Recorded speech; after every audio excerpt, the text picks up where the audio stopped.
बालिके, तुम्हारी कोई भी समस्या हो, ये मेरा आशीर्वाद है, वो पल भर में दूर हो जाए तुम्हारी समस्या।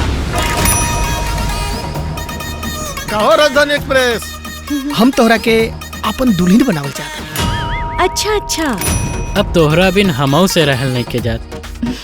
साचो सच।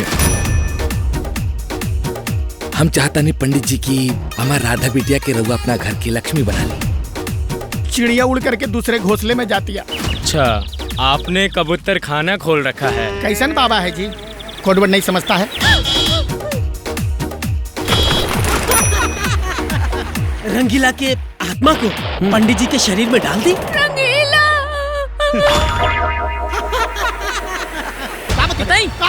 प्यार के बांसुरी बजेलस ना, तो हम हूँ चुपचाप ना बैठम। तू हमके लेके भाग चल, अपन ख्याल रखिए हो।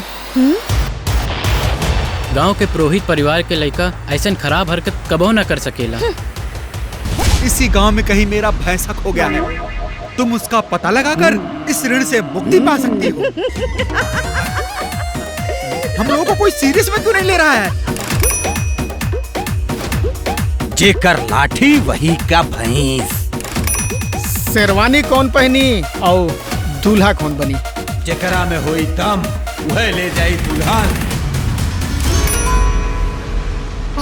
अगर तू लोगन के प्रेम सच्चा है बेटा, तो माई भगवती तू लोगन पे कृपा जरूर करी हन। शादी होई तब प्रीतम के साथे होई, ना तक केहू से ना होई। के ले जाए दुल्हनिया और के बजाई हारमोनिया। देखी कॉमेडी फिल्म नाचे दूल्हा गली गली।